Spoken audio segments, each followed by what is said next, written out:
The first thing you notice is not the taste but the burn. It is a sharp tingling fire that blossoms across your tongue and gums, a sensation that is both unpleasant and in a strange way reassuring.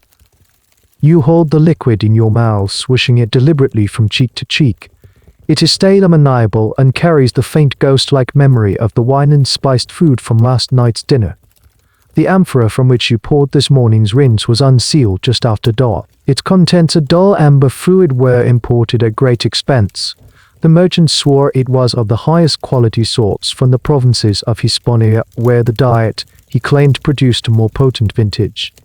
You close your eyes and continue the ritual, forcing the liquid through the gaps in your teeth. This is the price of vanity, the cost of status. In a city where image is currency, a smile is a statement. After a final vigorous rinse, you spit the foam into a bronze basin. Your mouth feels scour dry but undeniably clean. When you bare your teeth in the polished silver mirror, you see them gleaming white against the tanned olive of your skin. You are a Roman patrician in the 1st century, and this is the price of a perfect smile. The use of aged human urine as a dentifrice and mouthwash is one of the most striking examples of Roman resourcefulness, a practice rooted in chemistry that they understood through observation rather than theory. While it may not have been a universal practice across all social strata, it was prevalent enough to be recorded and satirized by contemporary writers. The most direct and frequently cited evidence comes from the poet Gaius Valerius Catullus. In his poem 39, he mercilessly mocks a man named Eugene Attius, a Celtiberian, with a conspicuously bright smile. Catullus writes that Eugene Attius's gleaming teeth are a result of his habit of polishing them each morning with the very substance he produced upon waking. The poet uses this Spanish custom to portray Eugene Attius, a simultaneously vain and boorish man whose polished exterior conceals a foul secret. This satire works precisely because the practice was known to Catullus' Roman audience. The joke would have been lost if the concept were entirely foreign. The efficacy of this startling oral hygiene regimen was not magical but chemical. Human urine is primarily composed of water and urea. When left to stand in an open container such as the clay amphorae used for collection, bacteria in the air begin to break down the urea. This process of fermentation converts the urea into ammonia. Ammonia is a powerful alkaline cleaning agent and a natural bleach. Its high pH level allowed it to effectively cut through the grime and acidic plaque that accumulated on teeth, particularly from a diet rich in wine, bread, and olive oil. The ammonia would dissolve organic build-up and lift surface stains, resulting in a noticeably whiter appearance. Roman medical and cosmetic understanding was empirical. They did not know of bacterial or pH values, but they observed results. The sharp burning sensation of the ammonia on the gums would have been interpreted as a sign of its potency, a powerful astringent that cleaned the mouth and tightened the soft tissues. It was believed to prevent decay and cure mouth sores, its antiseptic properties providing a genuine if harsh cleansing effect. The preference for urine unimported from specific regions such as Spain, as mentioned by Catullus, suggests the existence of a specialized market. This was not merely the opportunistic use of a waste product. It was a traded commodity. Merchants likely claimed that the diet or lifestyle in certain provinces produced a more chemically effective product, a higher concentration of urea perhaps, which would yield more ammonia upon fermentation. This notion elevated the practice from a simple folk remedy to a sophisticated choice for the discerning consumer, a cosmetic import for those who could afford the best. Therefore, the glistening white smile of a wealthy Roman was not necessarily a sign of superior health, but rather an indicator of their commitment to a rigorous and to our senses revolting cosmetic routine. The practice existed in a strange duality. On one hand, it was a subject of ridicule, a symbol of rustic or foreign habits that sophisticated urbanites could mock. On the other, it was an effective, widely understood technique for achieving a desirable aesthetic standard. This single intimate use of a human byproduct opens a window into the Roman mind worldview, where practicality often overrode sentiment and where the raw materials for daily life could be sourced from the most personal and unexpected of places. The very substance flushed away in the grand sewers of the city was for some the secret to a perfect smile, collected, aged, and bottled for a price. This commodification of human waste necessitated a robust and centralized system of collection. While private households with the means might save their own for domestic use or sale, the true engine of this economy was the Roman public latrine for ICA. These facilities, far from being the dark private stalls of modern conception, were integral components of the urban social fabric. To understand the supply chain of urine, one must first understand the environment in which it was generated. Roman latrines were often elaborate structures, showcasing sophisticated engineering under striking lack of privacy. They typically consisted of long benches of marble or stone perforated with a series of keyhole-shaped openings, often unseating a dozen or more individuals side by side without any partitions. This arrangement was not a design flaw but a feature. The latrine was a place for conversation, for conducting business, for exchanging news and gossip. Senators might discuss politics while sitting beside merchants closing a deal. It was an extension of the public square, albeit one dedicated to a very specific biological function. Beneath the stone seating, a channel of constantly running water fed by the city's aqueduct system would flow, carrying solid waste away into the main sewers, such as the famous Cloaca Maxima in Rome. This constant flushing was a marvel of Roman hydraulic engineering designed to keep the facilities relatively clean and mitigate the worst of the odors. For personal cleansing, patrons used a terso room, which was a natural sea sponge attached to the end of a stick. These were often communal, kept in a bucket of salt water or vinegar for rinsing between uses. This detail further underscores the starkly different Roman conception of hygiene and personal space. The focus was on the communal and the functional, not the individual and the private.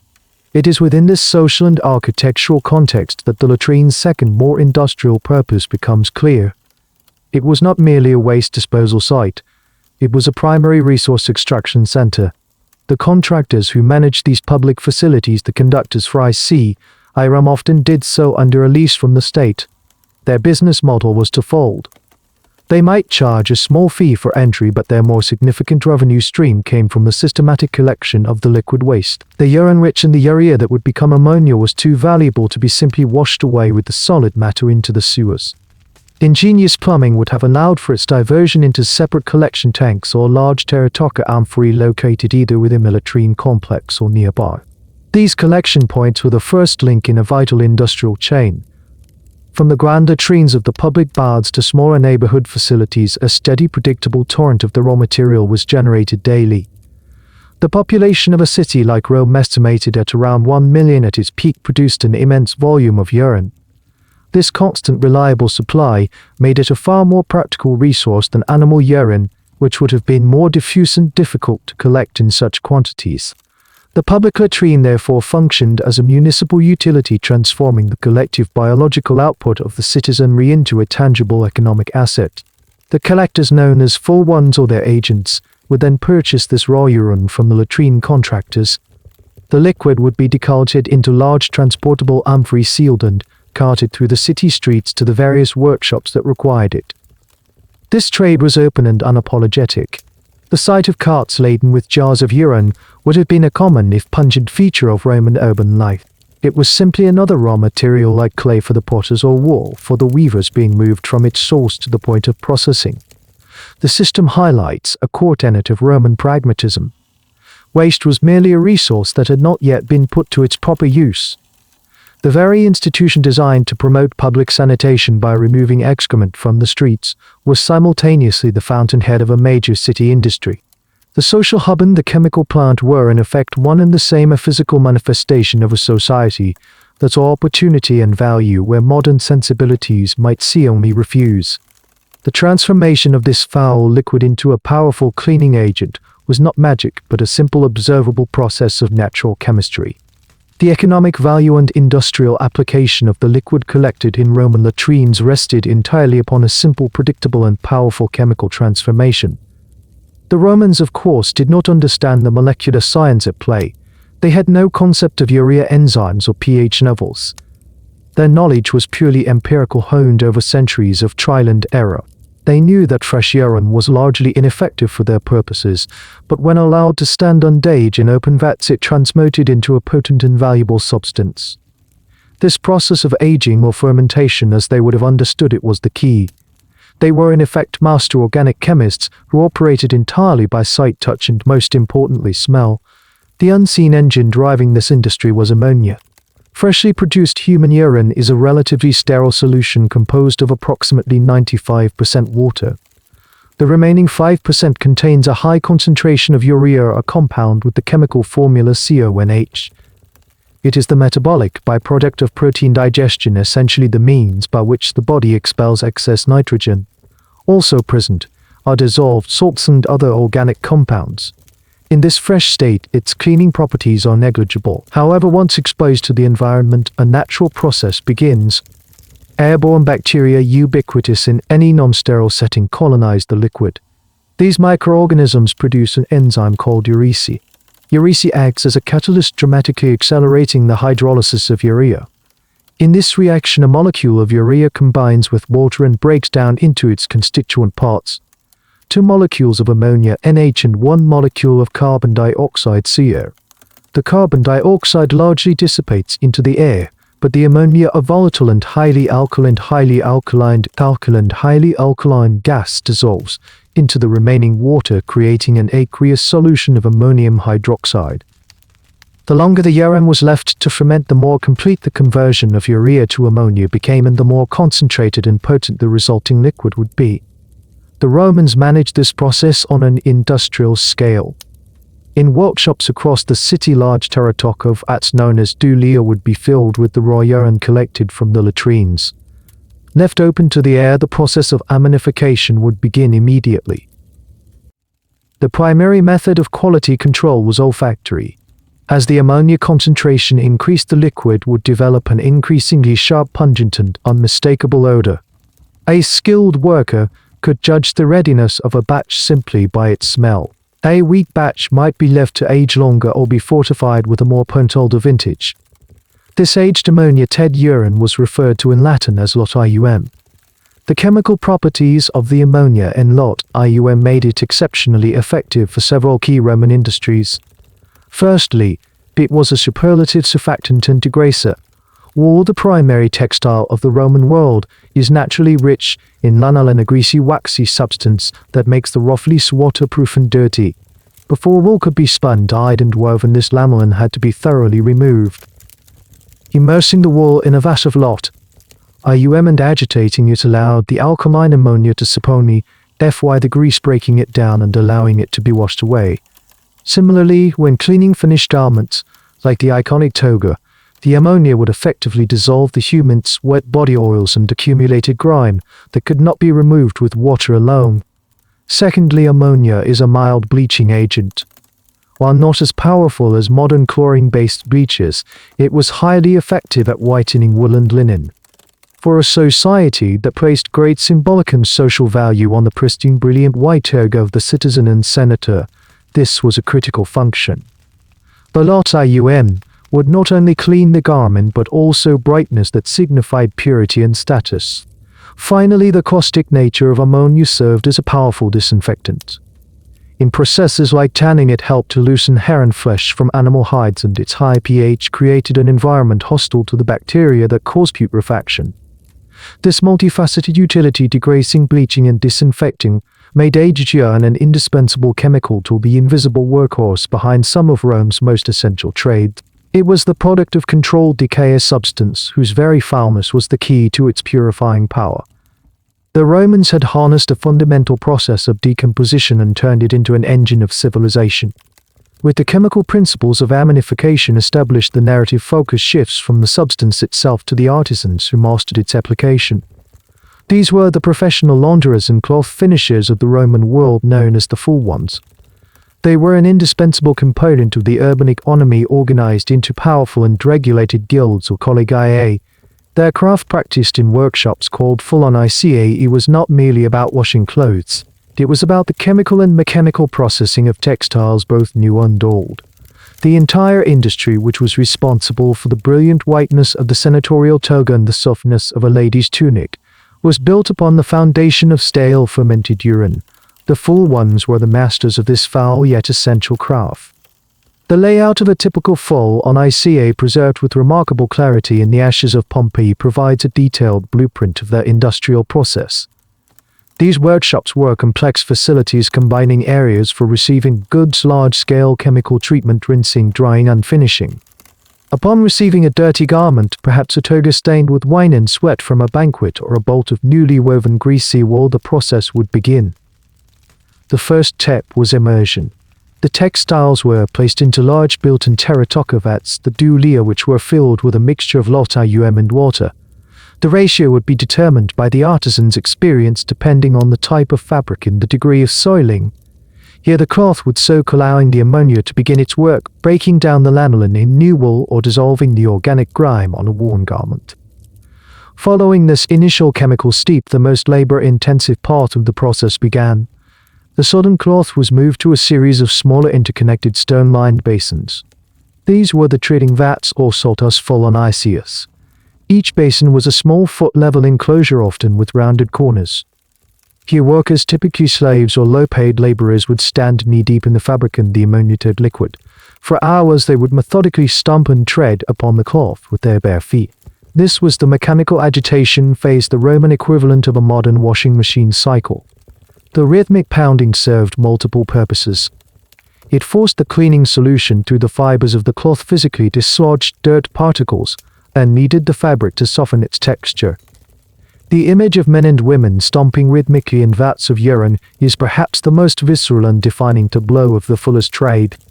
Once the treading was complete, the cloth, now scoured and largely degreased, had to be thoroughly rinsed. This required a vast amount of clean water, a resource readily available in major Roman cities via the aqueducts. The fullones were designed with a series of larger, cleaner basins for this purpose. The fabric would be moved from one rinsing pool to the next, each containing progressively purer water, until the last traces of the lot, and loosened dirt, were washed away. This highlights the central paradox of Roman cleaning technology. The most advanced hydraulic engineering of the ancient world was used to wash away a cleaning agent derived from the most basic human waste. After rinsing, the whitening and finishing process began. The damp cloth was stretched over a large dome-shaped wicker frame called a ammoniacal. Beneath this frame a pot of sulfur would be lit. The burning sulfur produced sulfur dioxide gas, a much more potent bleaching agent than ammonia.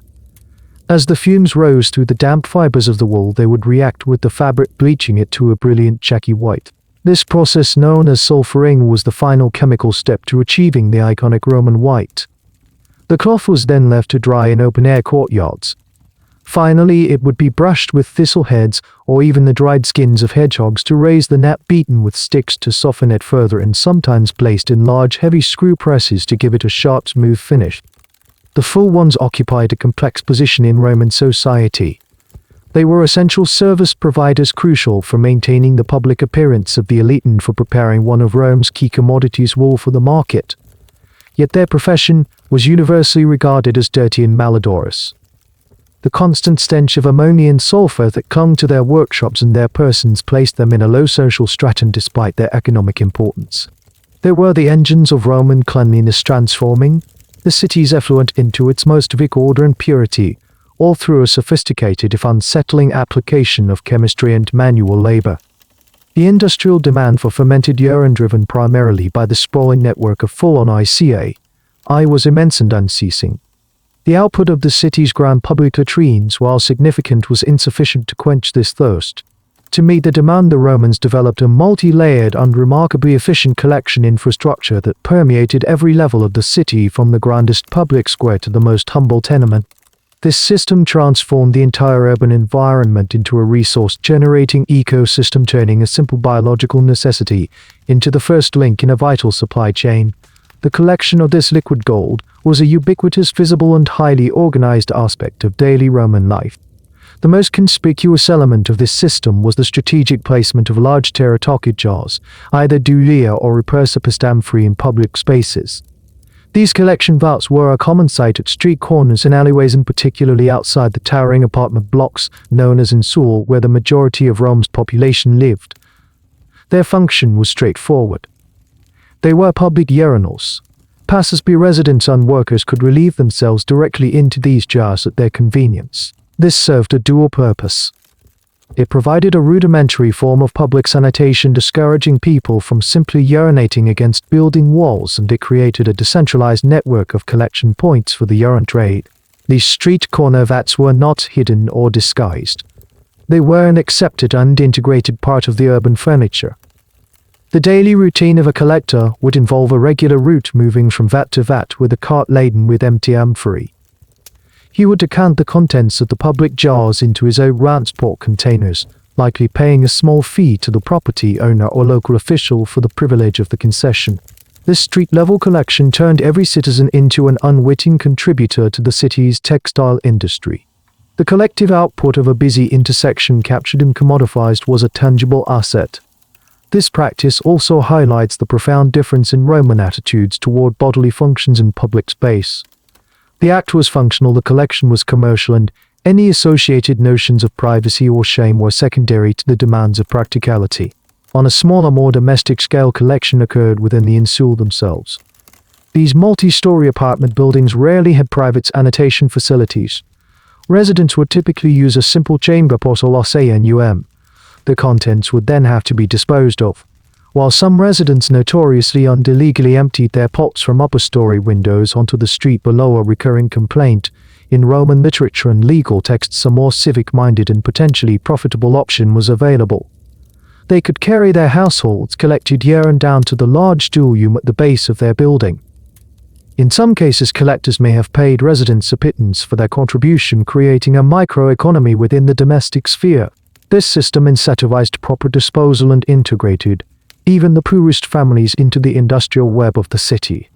Complementing these decentralized methods was the highly centralized and efficient collection from the public latrines, the 4 ICE, as previously discussed. This was the premium source. Here the volume was greatest and the collection process most streamlined. The contractors who operated these facilities did not merely allow the resource to be taken. They managed it as a primary revenue stream. The plumbing within these structures was often designed to separate the urine into dedicated cisterns, allowing it to begin the fermentation process in a controlled environment, even before collectors who serviced the large full-on ICE would have established contracts and regular schedules for emptying these large cisterns, ensuring a constant and high-volume supply of the raw material. Together, these three tiers, the public street for the domestic chamber pot and the commercial public latrine, formed a comprehensive system. It was a perfect example of Roman logistical thinking, combining centralized and decentralized models to maximize efficiency. The entire city, from its individual inhabitants to its public institutions, was harnessed. The biological rhythm of over 1 million people was channeled, collected, and transformed into an economic pulse. The sight of a cart carrying sloshing jars of amber liquid was not an anomaly. It was the Roman supply chain in action, a clear and pungent testament to a society that saw value everywhere and wasted nothing. The highly organized and economically significant trade in human urine, woven as it was into the fabric of urban life, could not long escape the notice of the state. Wherever a consistent and profitable stream of commerce existed in the Roman Empire, the hand of the tax collector would inevitably follow. This principle was never more starkly illustrated than during the reign of Emperor Vespasian from 16 to 79 AD.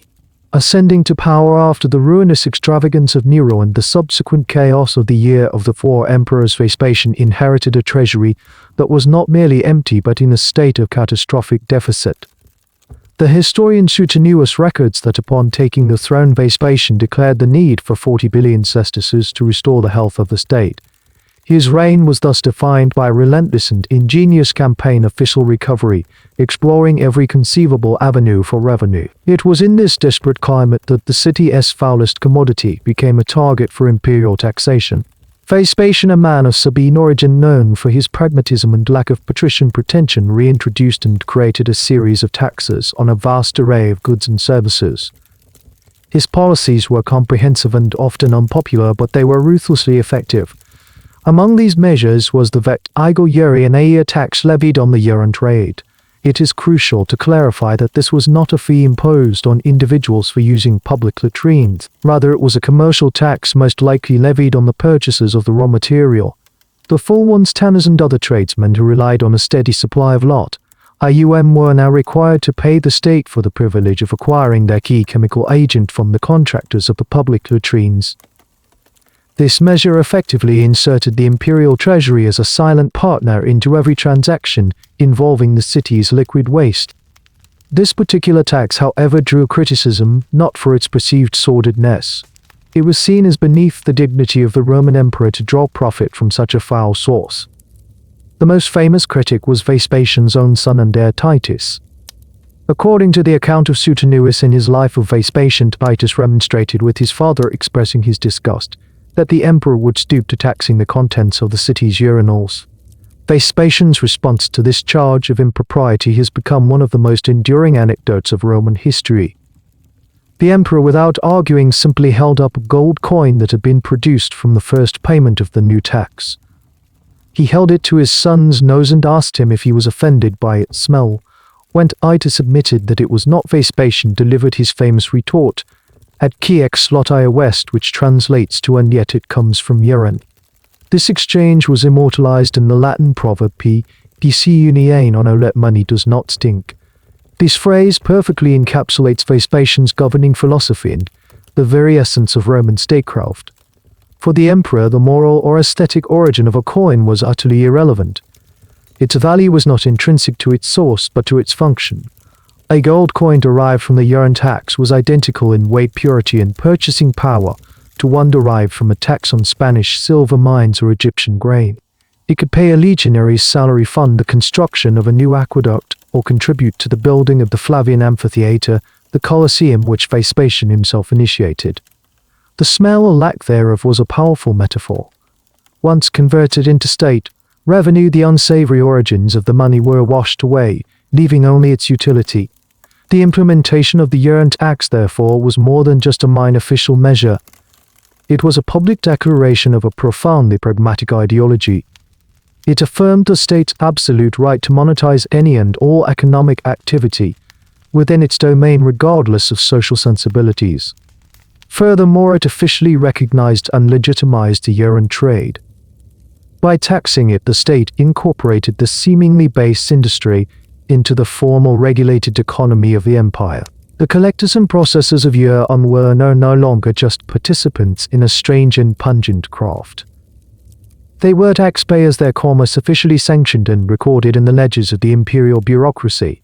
Vespasian's tax, born of official desperation, ultimately cemented the role of fermented urine, and not merely as an industrial chemical but as a recognized and taxable pillar of the Roman urban economy, proving that in the quest to restore an empire, no resource was too humble or too foul to be overlooked. Once the imperial tax was paid and the transaction legally sanctioned, the abstract world of commerce and state revenue gave way to the tangible, grueling reality of physical transport.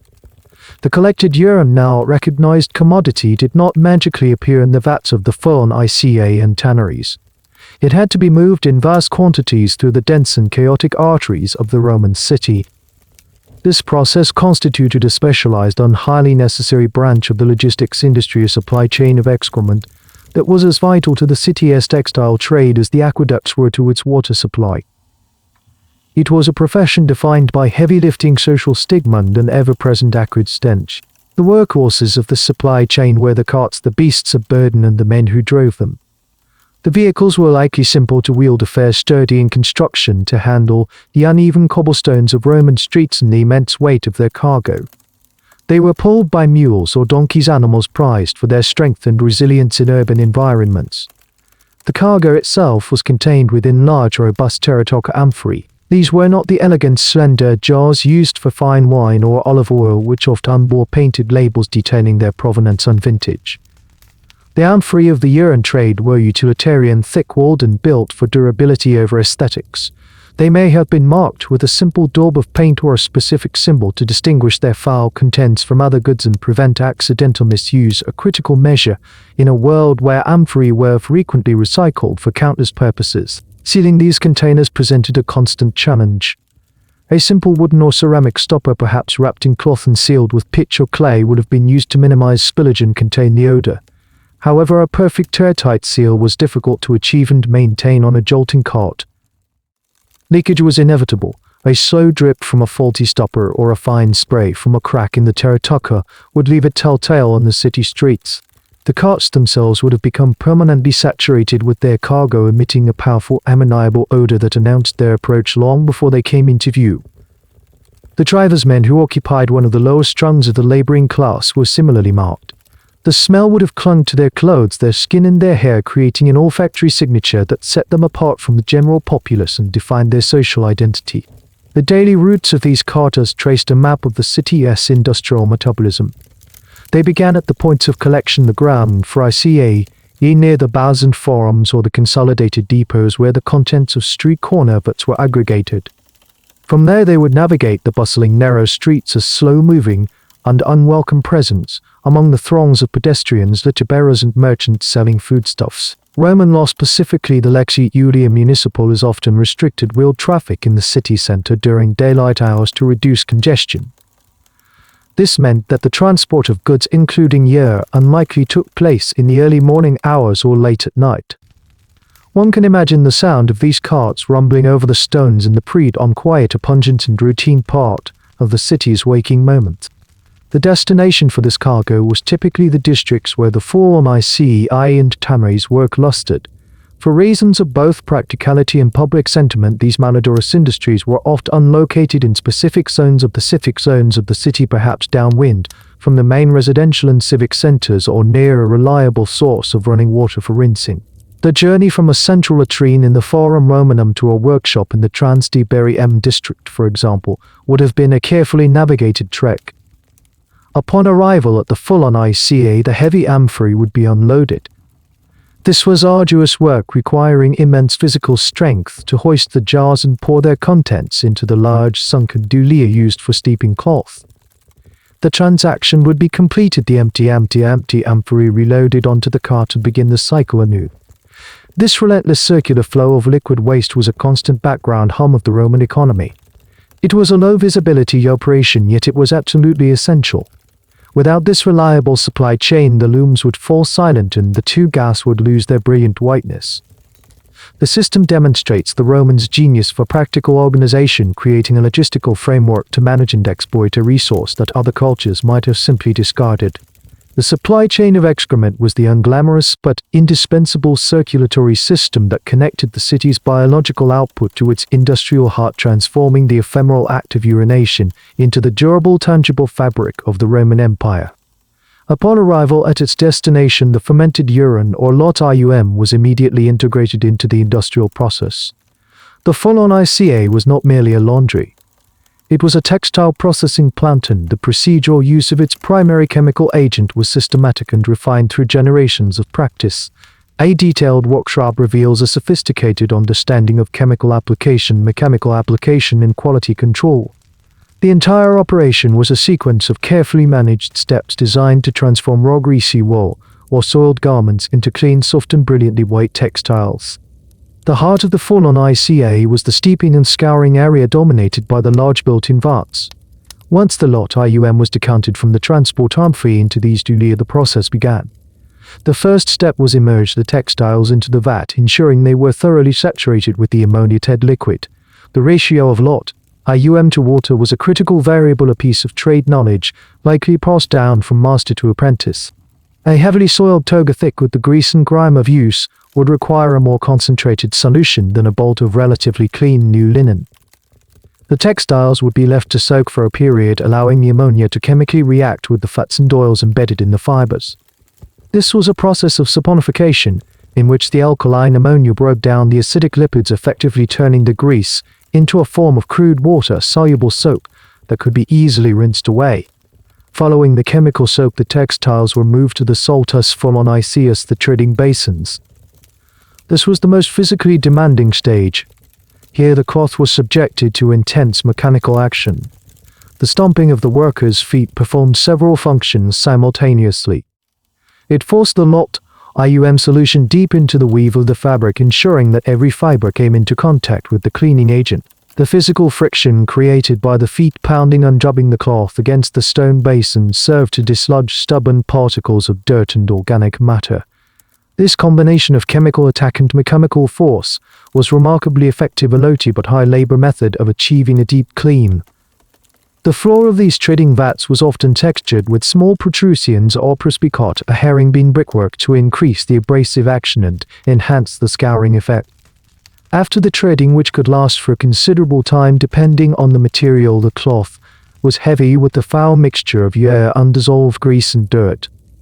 The next crucial stage was rinsing, which took place in a separate series of large interconnected basins, supplied with a continuous flow of fresh water from the aqueducts.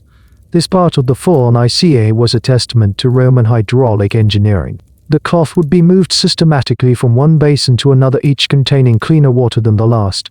This multi-stage rinsing process was designed to completely purge the fabric of the lot, and all the impurities it now held. Failure to rinse thoroughly would leave the finished cloth with a lingering ammoniacal smell and a yellowish into clear sign of shoddy workmanship.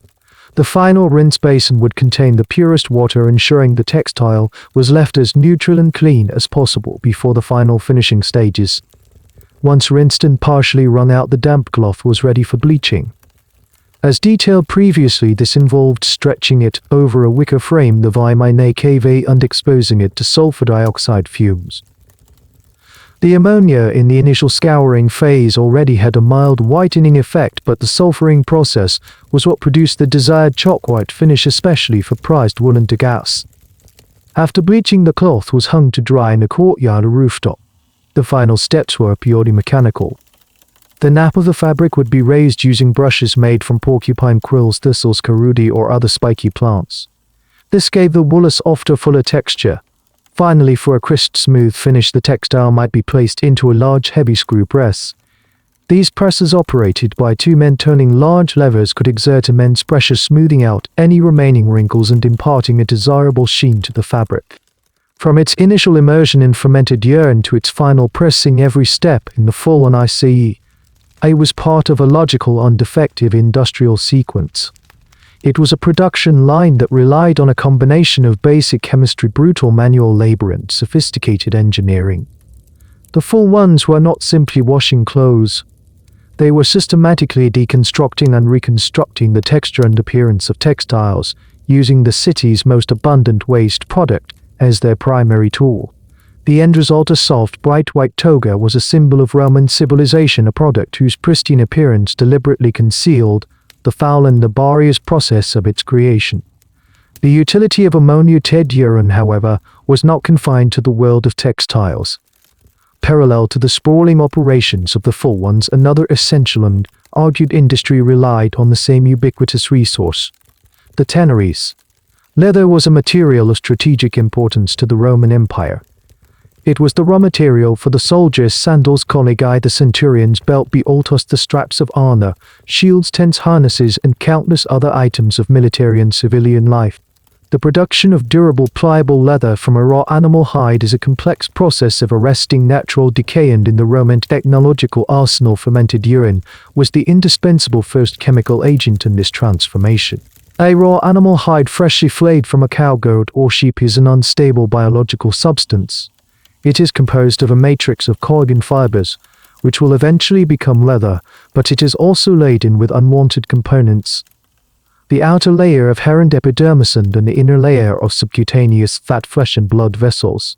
If left untreated, bacteria will rapidly begin to decompose, resulting in putrefaction and rendering the hide useless. The first and most critical challenge for the tanner or courierias was to thoroughly clean and prepare the hide, removing all non-collagenous material and preparing the fiber structure for the subsequent tanning process. This preparatory stage was known as baiting or scouring, and it was here that lot played a central role. Upon arrival at the tannery facility, that by law and necessity was located on the outskirts of the city, often near a river, the hides would be submerged in large vats or pits filled with a solution of stale urine and water. This initial soak could last for several days. The chemical action of the ammonia was twofold. First, its high alkalinity attacked the keratin proteins that anchored the hair in the hide. This process, known as liming in later tanning terminology, though the Romans used an alkaline solution derived from urine, not lime, effectively loosened the hair follicles and the outer epidermal layer. After a sufficient soaking period, the hide could be removed and draped over a curved wooden beam. Workers would then use long, blunt-handled scraping knives to methodically push off the now loosened hair and epidermis. This was a foul, strenuous, and messy task that produced great piles of sodden animal hair. Simultaneously, the ammonia worked on the flesh side of the hide. Just as its opponent feed the lanolin in wool, It broke down and dissolved the residual fats and grease clinging to the collagen matrix. This degrading action was vital for ensuring that the tan hydrate the hide uniformly. But perhaps its most important function was the process of opening up the hide. The strong alkaline solution caused the collagen fibers to swell and plump, separating them from one another. This created microscopic channels throughout the hide structure, increasing its permeability. This swelling action or baiting made the hide much more receptive to the tanning liquors that would be introduced in the next stage of the process. A hide that was not properly baited would not tan evenly, resulting in a stiff, brittle and inferior leather. The environment of a Roman tannery would have been an assault on the senses, far surpassing the relatively simple ammoniacal scent of a fullones ICA. Here the sharp smell of fermenting year unmingled with the heavy sweet odor of decaying animal flesh and wet hides. The ground would have been perpetually damp-pitted with piles of scraped hair and trimmings of fattened flesh. The work was physically taxing, unsocially marginalizing, performed by slaves and the lowest classes of laborers. It is critical to understand that the urine treatment was a preparatory, not a preservative step. The lot cleaned the hide and readied its chemical structure, but it did not by itself produce leather. After the dehiring, scraping and baiting processes were complete, the hide was thoroughly washed in clean running water to remove the urine and any remaining filth. Only then was it ready for the actual tanning. This involved immersing the prepared hide for weeks or even months in a different set of vats containing a solution rich in chemical compounds extracted from vegetable sources like oak bark, sumac or gall nuts. These tannins would bind to the collagen fibers, displacing the water molecules and cross-linking the fibers, which made the hide resistant to bacterial decay, flexible and durable. Without the initial crucial intervention of fermented urine, this final preservative step would have been largely ineffective. The lot was the chemical key that unlocked the rawhide, purging it of its impurities and opening its structure to receive the agents of its final transformation. In this industry, as in the fuller's trade, the Romans had harnessed the power of controlled decay, using an agent of decomposition to arrest a different, more destructive decay, thereby creating one of their most vital and enduring materials. While the grand industrial operations of the fullones and the tanneries represented the most visible and large-scale consumption of fermented urine, its utility extended beyond the city walls into the cultivated landscapes of the Roman world. In the fields and gardens, this same nitrogen-rich liquid found a quieter than application as a potent fertilizer. This agricultural use, though less frequently discussed than its industrial counterparts, reveals the same fundamental Roman ethos: the meticulous and pragmatic utilization of every available resource. The chemical properties that made lot an effective scouring agent for textiles also made it an excellent source of nourishment for the soil. The rationale for this application was once again based on empirical observation rather than scientific theory. Roman farmers and horticulturists understood that soil could become exhausted through repeated planting. They recognized that the application of certain substances could restore its vitality yields. The most common form of fertilizer was, of course, animal manure, which was systematically collected from livestock and spread on fields. However, Roman agronomists also catalogued a hierarchy of soil amendments, with some substances being considered more powerful or better suited for specific crops than others. Aged human urine was ranked among these potent specialty fertilizers. Its effectiveness lies in the same chemistry that powered the fuller's trade. The urine is a concentrate and the single most important nutrient for vegetative plant growth. When urine decomposes in the soil, bacteria convert the nitrogen from urea into ammonium and then nitrate forms that are readily accessible to plant roots. Furthermore, urine also contains significant amounts of phosphorus and potassium, the other two primary macronutrients essential for plant health. In essence, human urine is a naturally occurring, well-balanced liquid fertilizer, a substance modern gardeners might recognize in the NPK nitrogen-phosphorus-potassium ratios printed on commercial products. The Romans knew nothing of these elements, but they saw the result. Plants treated with urine grew more vigorously, produced lusher foliage, and yielded more abundant fruit. The most detailed evidence for this practice comes from the writings of Lucius Junius Moderatus Columella, a 1st century AD writer, whose 12-volume treatise De Re Rustico on agriculture is the most comprehensive and systematic source on Roman farming. Columella was a practical and scientific-minded landowner, and his work is filled with specific detailed instructions. He explicitly recommends the use of aged human urine as a high-potency fertilizer for certain high-value plants. For example, he advises that applying old urine to the roots of pomegranate trees will make the fruit sweeter and prevent it from cracking. This specificity is telling. It suggests a refined agricultural practice where a particular amendment is matched to a particular crop to achieve a desired outcome. The application would have required careful management. Fresh or undiluted urine, with its high concentration of ammonia and salts, could be phytotoxic, meaning it could burn plant roots and damage or kill the plant. The Romans, through experience, would have learned that aging the urine and crucially diluting it with water were necessary steps to mitigate this risk and maximize its benefits. The process would involve pouring the diluted solution directly onto the soil at the base of the plant or the root zone. Unlike the vast industrial-scale collection seen in cities, the use of urine as a fertilizer was likely a more localized and smaller-scale affair. It would have been impractical to transport thousands of gallons of urine from Rome to fertilize the vast latifunди, the great grain-producing estates of Italy or North Africa. Instead, its use was probably concentrated into main areas. The intensive market gardens horti that ringed Roman cities, supplying them with fresh vegetables and fruits, and the private kitchen gardens of Roman villas. In these contexts, the value of the crops was high and the scale was manageable. A household could collect its own urine for use in its garden, a closed-loop system of nutrient cycling.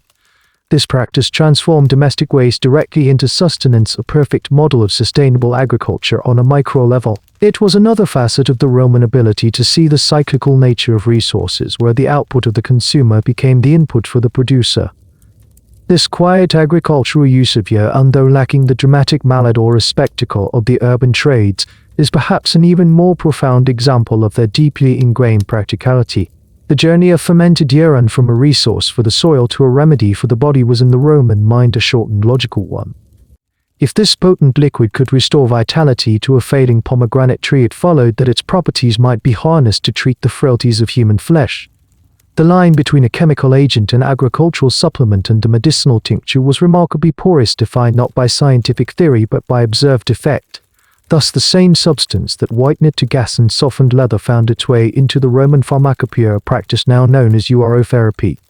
This was not a fringe belief but a documented component of their medical landscape, a testament to a system that valued empirical results, however unsettling their source. The most extensive and detailed catalogue of these treatments is found in the encyclopedic work of Gaius Plinius Secundus, better known as Pliny the Elder. His Historia or Natural History, compiled in the 1st century AD, serves as a vast repository of Roman knowledge, blending astute observation with what modern science would classify as folk belief and superstition. In his sections on medicine, Pliny meticulously lists hundreds of remedies for a vast array of ailment sorts from plants, minerals, and animals. Within this exhaustive list, he frequently unmatter-of-factly prescribes the use of urine, both fresh and aged, human and animal, for a startling range of conditions. The most common applications were topical. The perceived efficacy of urine as a therapeutic agent for the skin rested on its observable caustic properties. The sharp, ammoniacal nature of the liquid, which so effectively scoured grease from wool, was believed to have a similarly purifying effect on skin afflictions. Pliny suggests using old urine to treat skin rashes, sores, scabs, and even the scales of psoriasis. The logic from a Roman perspective was clear. The substance would burn away the diseased tissue, cleanse the area, and promote the growth of healthy new skin. For chapped hands or feet, or even chilblains, the application of urine was recommended. It was also considered a primary treatment for the bites of animals, particularly dogs, and for the stings of venomous creatures like scorpions and wasps. The acrid burn of ammonia was not a side effect to be avoided, but rather a confirmation of its potency, a sign that the poison of the ailment was being actively neutralized. Beyond general skin care, it was prescribed for more specific and delicate areas. As an extension of its use as a mouthwash, physicians recommended gargling with urine to treat afflictions of the throat such as sore tonsils or a relaxed uvula. Its powerful astringent quality would cause the tissues to contract, a sensation that would have been interpreted as a curative tightening. It was even used as a component in eye salves, a practice that seems exceptionally dangerous to modern sensibilities, likely valued for its ability to cause a flushing of tears and a feeling of having cleansed the organ. Perhaps most startling are Pliny's references to the internal consumption of urine. He notes its use as a purgative and as a potential antidote for certain poisons, particularly the venom of the toadstool. This indicates a belief that its purifying properties could work within the body as well as upon it. While topical applications can be rationalized through the antiseptic and caustic action of ammonia, the internal use steps firmly into the realm of sympathetic magic and humoral theory. The substance produced by the body itself was perhaps thought to possess a unique affinity for treating the body's internal imbalances. We must view these practices not through the lens of modern microbiology, but through the Roman framework of empirical experimentation. In a world without germ theories and oft unfatal event, any substance that produced a strong visible reaction on the body, a burning sensation, a flushing of the skin, a purgative effect, could be interpreted as a powerful medicine. Furthermore, the universal availability of urine made it the ultimate democratic remedy.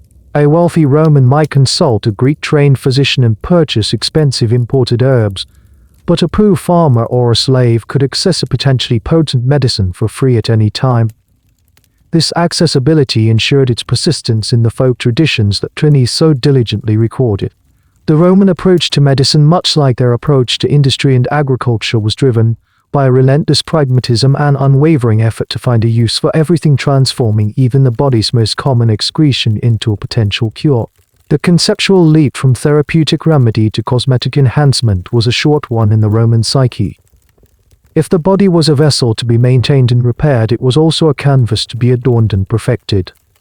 The same principles that guided the medicinal use of fermented urine, its caustic, purifying and astringent qualities, were readily adapted for the pursuit of beauty.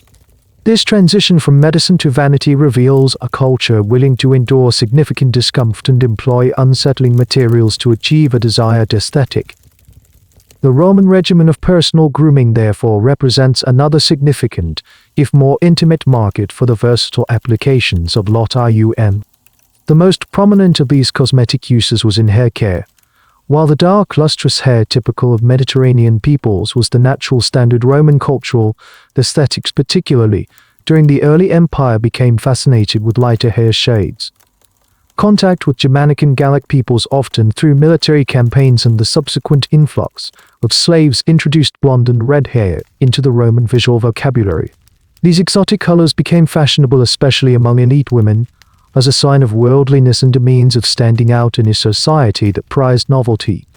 Achieving this look, however, required chemical intervention.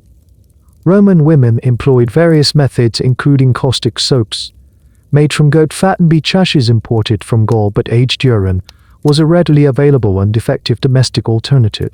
The efficacy of urine as a hair lightener again rested on the bleaching properties of ammonia. When applied to the hair, the alkaline solution would gently open the hair cuticle and begin to strip the natural melanin pigment within the hair shaft. The effect would not have been dramatic. A Roman brunette would not suddenly become a platinum blonde. Rather, it would result in a subtle lightening, lifting the hair by a few shades to a lighter brown, or creating reddish gold highlights. The process was likely enhanced by exposure to sunlight. A common practice would have been to saturate the hair with aged urine and then sit in the sun for several hours. The combination of the ammonia's chemical action and the photochemical reaction triggered by the sun's ultraviolet rays would have produced a more noticeable lightening effect. This practice is the ancient precursor to the modern technique of lightening hair with lemon juice or peroxide and sun exposure. Beyond simple lightening, the harsh cleansing properties of ammonia were also thought to be beneficial for the scalp.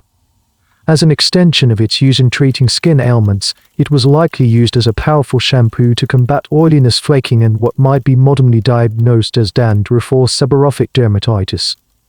The application would have stripped the hair and scalp of all natural oils, leaving a feeling of being squeaky clean, a sensation the Romans would have interpreted as a sign of health and purity. It is even plausible that it was used as a crude form of setting lotion, as the alkaline liquid could make the hair stiffened more manageable for the elaborate coiffures favored by Roman matrons. This principle of a harsh purifying agent extended from hair care into the realm of daily cosmetic skincare. The same logic that made Luteum a popular mouthwash and a treatment for skin rashes recommended it as a facial wash or lotion. For a culture that valued a smooth, pale and flawless complexion, any product that promised to achieve this was highly prized. Applied to the face, the ammonia would have acted as a powerful astringent, tightening the skin and constricting pores. It would have effectively cut through facial oils and grime, and its antibacterial properties may have helped control superficial blemishes and acne. The tingling, burning sensation would have been perceived not as irritation but as proof of its effectiveness, a sign that the lotion was actively working to purify the skin. This juxtaposition is central to understanding the Roman worldview. The very same substance being trod into greasy wool by slaves in an industrial fullones was simultaneously being delicately applied to the face and hair of a patrician woman in her private chambers. There was no perceived contradiction in this, because the Roman mind was fixed on the result, not the source. The objective was a whiter toga, complexion, or lighter hair. The means by which this was achieved, however foul, were secondary to the successful outcome. This results-oriented philosophy allowed them to compartmentalize their senses, ignoring the repellent nature of the agent, in favor of its desired effect. It underscores a profound disconnect between our modern notions of purity, which associate cleanliness with pleasant scents and sterile sources, and the Roman concept, which was defined by the removal of imperfection regardless of the tool used for the task. The pursuit of personal beauty, the ultimate expression of vanity, was thus powered by the same humble, ubiquitous and malodorous liquid that drove their most essential industries. The diverse applications of urine, spanning from the industrial to the medicinal and the cosmetic, naturally gave rise to a qualitative assessment of the resource itself. To the pragmatic Roman mind, it was inconceivable that all urine would be of equal value and potency. Just as they distinguished between the qualities of wine from different regions, or the grades of olive oil from the first and second press, they developed a distinct, if unwritten, hierarchy of urine sources.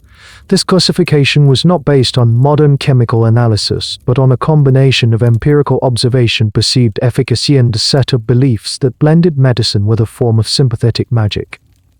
The value of the liquid was inextricably linked to the nature of its origin. At the base of this pyramid was the great anonymous river of human urine collected from the public latrines and street corner vats of the cities. This was the industrial workhorse. Its primary virtue was not its exceptional quality, but its sheer volume and reliability. For the large-scale operations of a fullones, which required thousands of gallons to fill its steeping vats, this homogenized mass-collected lotion. It was a fungible commodity, its price dictated by supply, demand, and imperial taxation. While it was the foundation of entire industries, it was also considered the baseline standard, the most common and least remarkable grade. A step above this general supply was human urine of a specific and desirable provenance. The satire of Catullus mocking Eugene Attius for his Spanish mouthwash is the most telling piece of evidence for this tier. The joke functions on two levels. It mocks Eugene Attius for the foul practice, but it also implicitly acknowledges the existence of a market belief that urine from Hispania was superior.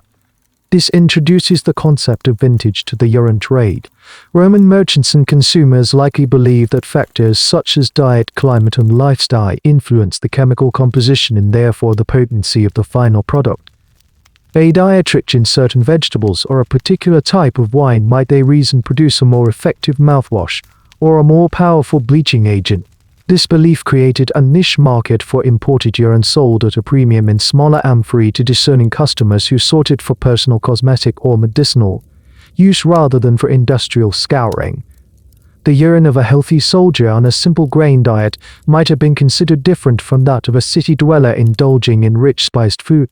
At the apex of this hierarchy, reserved almost exclusively for medicinal and specialized cosmetic purposes, was animal urine. Pliny the Elder's natural history is replete with references to the specific therapeutic properties attributed to the urine of different creatures.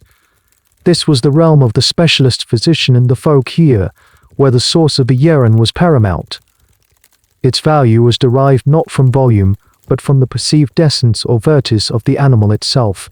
The logic was often based on sympathetic principles. The characteristics of the animal were believed to be concentrated in its excretions and could be transferred to the patient. For example, Pliny notes that the urine of a donkey was considered a remedy for irritation and was a component in treatments for kidney stones, the logic perhaps being that this hardy beast of burden possessed an inherent constitutional strength. The urine of goats was prescribed for certain types of fevers and nervous disorders. The urine of a wild boar was thought to be a potent ingredient in salves for treating joint pain, drawing its power from the creature's formidable strength and resilience. These were not industrial chemicals but targeted medicines collected with great difficulty and used in small, carefully measured doses. The collection of these animal sorts urines was by its very nature an opportunistic and arduous task, making them far rarer and more expensive than human lotium. Unlike humans, who could be directed to use a specific vessel, obtaining urine from a goat or a wild boar required patience and specialized knowledge. This inherent scarcity elevated its status. It was a substance for the apothecary's shelf, not the fuller's vat. This clear distinction between the mass-market human product and the niche high-value animal product demonstrates a sophisticated, if scientifically flawed, system of classification. The Romans did not see a single uniform substance. They saw a spectrum of related compounds, each with a specific place and purpose, graded according to origin, perceived power, and rarity. This meticulous categorization of their most common waste product is a perfect illustration of their instinct to order, analyze, and exploit every element of the natural world. The systematic classification and widespread industrial use of this biological resource had a profound and inescapable consequence on the daily life of every urban Roman. It fundamentally shaped the city's olfactory landscape. To reconstruct the sensory world of ancient Rome is to enter an environment saturated with smells that are almost entirely absent from the modern metropolis. Among the scents of wood, smoked street food, incense, and decay, the sharp penetrating odor of ammonia was a constant and defining feature. It was the invisible airborne byproduct of the city's most essential trades, a pungent signature of Roman industry and a daily reality for its inhabitants. The epicenters of this olfactory phenomenon were, without question, the industrial districts housing the fullones and tanneries. From these workshops a near constant plume of odor would have emanated. A fullones in full operation, with its open vats of fermenting urine and its sulfur bleaching rooms, would have projected a sharp chemical smell that stung the nostrils and caught in the back of the throat. It was a clean but intensely caustic scent. The tanneries were an order of magnitude more complex and offensive. Here the biting scent of ammonia was overlaid with the heavy cloying stench of decaying animal flesh, wet hides, and the acrid vegetable liquors used in the final tanning process. These facilities were the olfactory engines of the city, and their presence would have been detectable from a great distance, their location known not by sight, but by the prevailing wind. The clustering of these trades in specific quarters, such as the Trans-Tiber district across the Tiber River, was a rudimentary form of zoning born of olfactory necessity. However, the scent was not neatly contained within these industrial zones. The very logistics of the urine trade ensured its diffusion throughout the urban fabric. The collection vats positioned on street corners and outside apartment blocks were in effect thousands of small decentralized odorimeters. On a hot summer day, the smell rising from these jars would have been a potent and unavoidable feature of a neighborhood walk.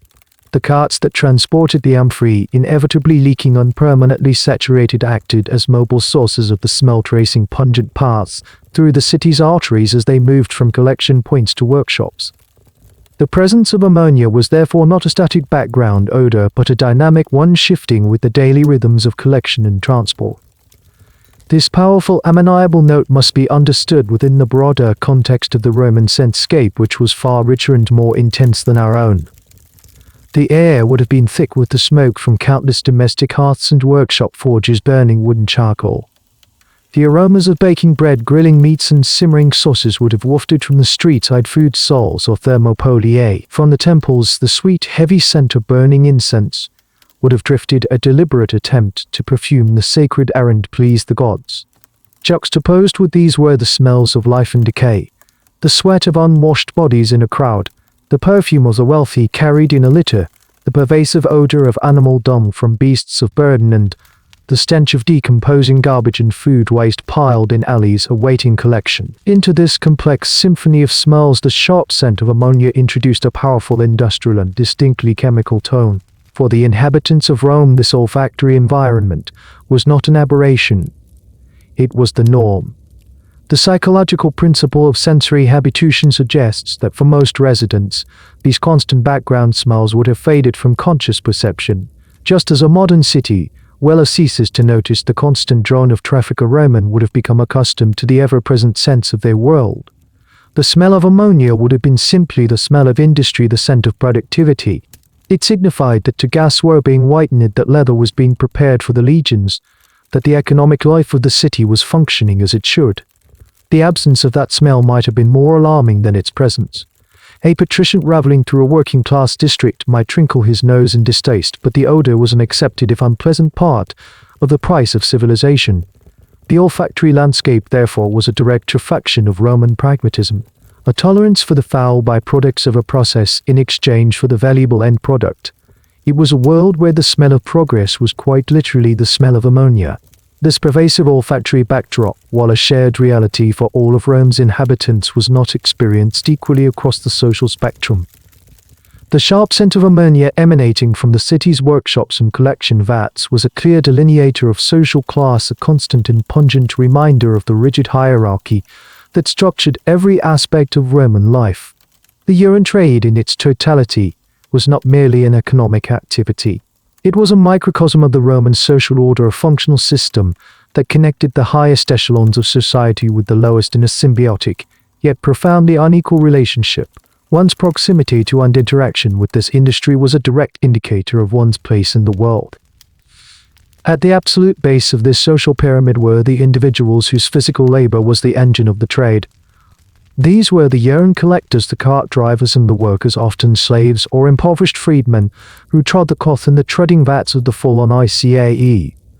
For them, the olfactory landscape was not a background nuisance but an inescapable condition of their existence. The ammoniacal stench was not merely in the air they breathed. It saturated their clothes, their skin, and their hair, creating a powerful and permanent olfactory stigma. This scent marked them as they moved through the city, setting them apart and reinforcing their low status. They were the human machinery of the industry, performing the most physically demanding and foulest tasks for minimal reward. Their social identity was fused with their profession, a reality that made any form of social mobility exceptionally difficult. Occupying the middle stratum were the business owners, the contractors of the public latrines, and the masters of the fullones and tanneries. These men, often of the freedmen class themselves, could accumulate significant wealth. They were entrepreneurs in dirty but lucrative trade, managing supply chains, overseeing laborers, and negotiating contracts. As members of their respective collegiae or guilds, they possessed a degree of economic power and civic organization. However, their wealth was perpetually tainted by its source. In a society where the traditional elite derived their status from land ownership and public service, commercial wealth, especially from such an unseemly trade, was viewed with a degree of disdain. While Vespasian's famous dictum pec uniae non olet established the official legitimacy of the trade, it did not erase the social stigma. The money itself may not have stunk, but in the eyes of the aristocracy, the man who earned it by trafficking in excrement certainly did. His wealth could buy him comfort and influence, but it could rarely buy him true respectability among the city's old families. At the apex of the pyramid were the elite consumers, the senators, equestrians, wealthy matrons, and high-ranking officials. They were the ultimate beneficiaries of the urine trade, yet they were almost entirely insulated from its foul realities. Their relationship with the industry was mediated and sanitized, experienced only through the pristine final products. They wore the brilliantly white togas, symbols of their citizenship and status, without ever having to witness the vats of urine and sweat in which they were cleansed. They walked on the supple leather of their sandals and sat on harnesses produced through a process whose stench would have offended their sensibilities. They applied the cosmetic and medicinal preparations derived from urine, unvaluing the result while remaining detached from the source. For this class, the products of the urine trade were essential tools for the performance of their social role. The whiteness of a toga was a carefully constructed illusion of purity, a public declaration of a status that was ironically maintained by the city's foulest industry and lowest laborers. This dynamic created a profound paradox at the heart of Roman society. The very symbols of civic order, moral superiority, and personal purity were direct products of human effluence and degrading labor. The industry functioned as a closed functional loop where the collected waste of the entire populace handled and processed by the most members of society was transformed into the exclusive status markers of the elite. The urine raid was therefore more than just a matter of cleaning leather. It was an essential mechanism for maintaining the visible physical distinctions of the Roman social hierarchy. It was a system in which the foulness of the process was not a flaw but a feature, a necessary precondition for creating the polished facade of civilization. While the physical remains of fullones in Pompey and the encyclopedicalists of Pliny the Elder provide invaluable evidence for the industrial and practical applications of urine, it is in the realm of literature that we find a more nuanced and revealing record.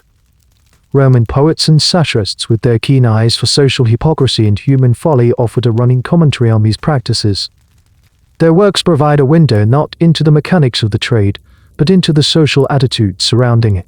Through their verses we can hear the echoes of Roman laughter, scorn and unease, revealing a culture that was simultaneously dependent on and repelled by its own most necessary industries. The earliest and most direct literary assault comes from the pen of Gaius Valerius Catullus in the 1st century BC. As previously noted, his poem 39 is a scathing character assassination of a man named Eugenius, whose only crime appears to be his relentlessly white smile. Catullus attributes this gleaming dentition to Eugenius' Celtiberian habit of brushing his teeth and gums with his own urine each morning. The brilliance of the satire lies in its surgical precision. Catullus is not merely disgusted by the practice itself. He weaponizes it to deconstruct Eugenius' entire persona. He argues that the wider and more dazzling Eugenius' smile, the more it reveals his boorishness and lack of sophistication. The smile, normally a symbol of affability, becomes an advertisement of his foul secret. The satire works because the Roman audience was familiar with the concept of urine as a cleaning agent, but Catullus frames it as a rustic for an absurdity, a habit unfit for a truly civilized Roman. The joke is not just that Eugenius uses urine, but that he is so proud of the result, displaying his polished teeth at every opportunity, oblivious to how it exposes his provincial origins. More than a century later, the epigram at Ist Martial, a master of capturing the vices and absurdities of Roman city life, provides further insight. His short, witty poems are filled with a cast of urban characters, and he frequently uses the city's foul trades as a backdrop or a punchline. In his epigram 6.93, Martial tells the story of a runaway slave from a fuller's workshop. The master is unconcerned, knowing the slave cannot hide for long. Let him go wherever he will, the master says, confident that no tavern, however crowded with drinkers, could possibly mask the telltale ammoniacal stench of the fuller's trade that clings to the man. The epigram is a concise and powerful illustration of the olfactory stigma discussed previously. The fuller's scent is presented as an indelible social marker, a brand that cannot be washed off, making the slave a fugitive from his own odor. In other works, Martial uses the fuller's trade as a metaphor for harsh criticism or personal attack. He might compare a particularly savage critic to a fuller treading on his verses. This metaphorical use indicates how deeply the imagery of the fullones was embedded in the Roman consciousness. It was a universally understood symbol of a harsh, foul, but ultimately cleansing process. Martial's work, aimed at a sophisticated urban audience, confirms that while the services of the fullones were essential for maintaining the clean facade of the psyche, the tradesmen themselves were figures of easy ridicule, their professions synonymous with an inescapable and socially debilitating stench. These literary portrayals reveal a critical cultural tension. The Romans were, above all, pragmatic. They understood and accepted the necessity of these trades. Yet the elite, who comprised both the authors and the primary audience for this literature, sought to create social distance between themselves and the grimy realities of the processes that sustained their lifestyle. Satire was the perfect tool for this. By laughing at the provincial Eugenius or the smelly fuller, they could reinforce their own sensibilities. The humor arises from the fundamental Roman paradox. The obsession with purity of appearance, the white toga, the white teeth, and the inherently impure means required to achieve it. The poets did not condemn the industry, that would have been absurd, as they themselves wore the clean togas. Instead, they targeted the individuals associated with it, using them as foils to highlight the contradictions and ironies of their own society. These literary fragments are therefore more than just ancient jokes. They are primary source documents that capture the complex and often contradictory attitudes of a civilization grappling with the foul foundations of its own splendor. The satirical verses of Catullus and Marshall Doone, more than simply document a malodorous trade. They illuminate a profound philosophical chasm between the Roman world and our own. This literary tension, which finds humor in the juxtaposition of foul means and fair ends, points directly to the central paradox of Roman hygiene. How could a civilization so famously obsessed with water engineering and public bathing simultaneously build its concept of clean upon the foundation of a human waste product?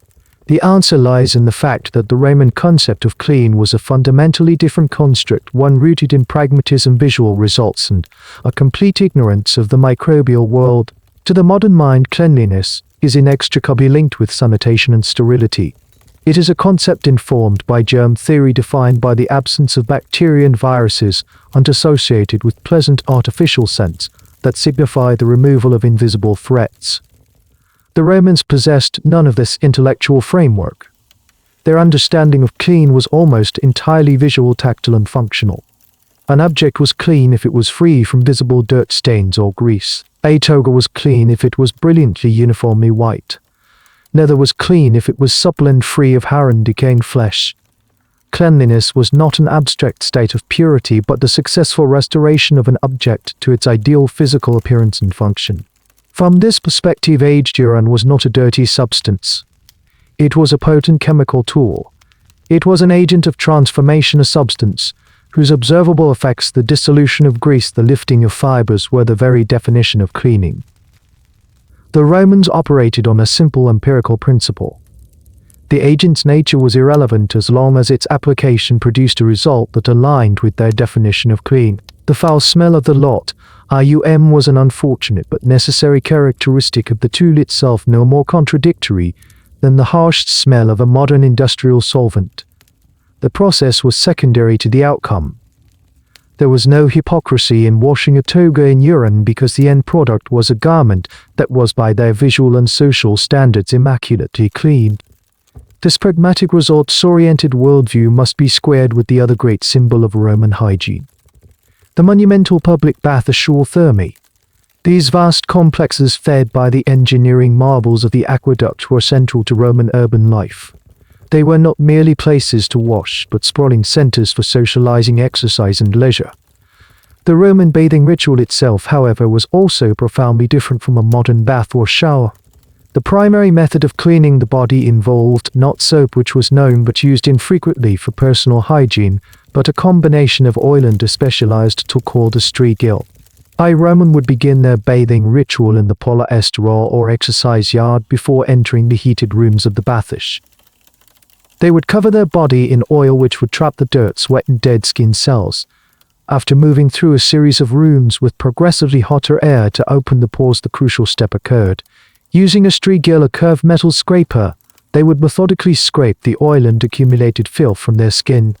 This mixture of oil, sweat, and dirt, known as estrigmentum, was collected and sometimes even repurposed for medicinal ointments. The process was a physical, mechanical scouring of the body's surface. The final stage was a plunge into a cold pool, the frigidarium, to close the pores.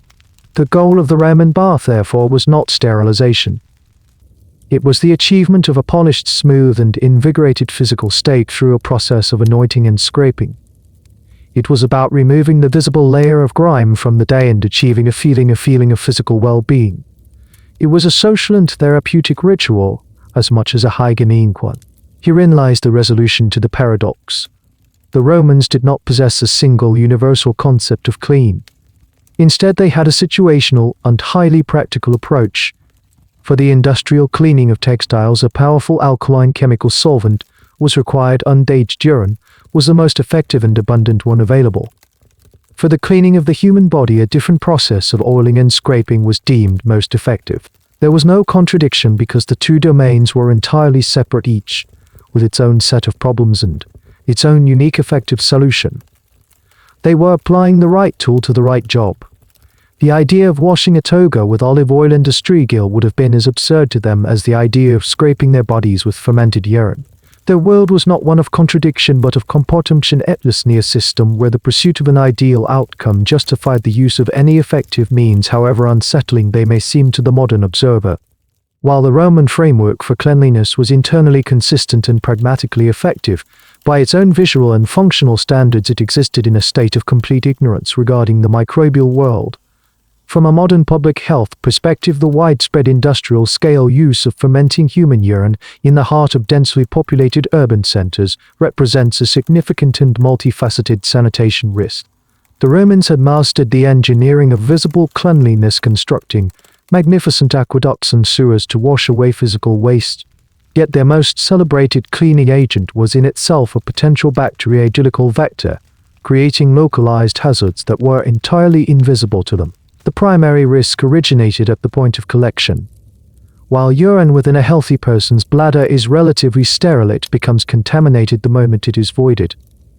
The large open collection vats on street corners and the communal channels of the public latrines were ideal breeding grounds for a vast array of microorganisms. Fecal cross-contamination in particular would have been an unavoidable reality in the public for ICAE. This means that the raw urine uncollected for industrial use was likely teeming with pathogenic bacteria such as Escherichia coli, Salmonella and Shigella, agents responsible for severe gastrointestinal ailments like dysentery and typhoid fever.